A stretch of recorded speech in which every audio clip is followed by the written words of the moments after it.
അവൾ ഭർത്താവിനോട് എപ്പോഴും പരാതിയും പരിഭവവും പറയുകയും കലഹിക്കുകയും ചെയ്യുന്നുണ്ടെങ്കിൽ അവൾ അവനോടൊപ്പം സംതൃപ്തിയല്ല എന്നത് തന്നെയാണ്. ഒരു കാര്യം ഓർക്കുക, ഏത് ജീവജാലങ്ങൾക്കും വളരാൻ അതിന് ഇണങ്ങിയ പരിതസ്ഥിതി തന്നെ വേണം. പാറയിൽ വീഴുന്ന വിത്തുകൾ സാധാരണ മുളയ്ക്കാറില്ല. കാരണം അതിന് അനുയോജ്യമായ മണ്ണും വളവും വെള്ളവും കിട്ടിയാലേ അത് തഴച്ചു വളരും. അതുപോലെ സ്നേഹമെന്ന വളം ഇല്ലെങ്കിൽ അവൾ തകർന്നു പോകും. സ്നേഹത്തിനായി കലഹിക്കും. ചെടി സൂര്യനിലേക്ക് തിരിഞ്ഞു നിൽക്കുന്നത് പോലെ നിങ്ങളിലേക്ക് തിരിഞ്ഞ് അവൾ എപ്പോഴും പരാതിപ്പെട്ടുകൊണ്ടേയിരിക്കും, കലഹിച്ചുകൊണ്ടേയിരിക്കും. അവൾക്ക് വേണ്ടത് സ്നേഹവും പരിഗണനയും സംരക്ഷണവും തന്നെയാണ്. ഒരിക്കലും ഒരു സ്ത്രീയും കലഹിക്കാൻ ആഗ്രഹിക്കുന്നില്ല, ഒരു ബന്ധത്തിൽ നിന്നും വിട്ടുപോകുവാനും ആഗ്രഹിക്കുന്നില്ല. ഏതൊരു സ്ത്രീയിലും മനസ്സ് നിറയെ സ്നേഹിക്കാനുള്ള കഴിവുണ്ട്.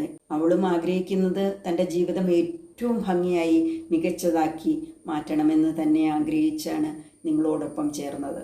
നോക്കൂ, അവളെ ചേർത്ത് പിടിച്ച് വാടാതെ തളരാതെ വീഴാതെ അവളെ നോക്കൂ. നിങ്ങളുടെ ജീവിതം ഒരുമിച്ച് ആസ്വദിക്കൂ.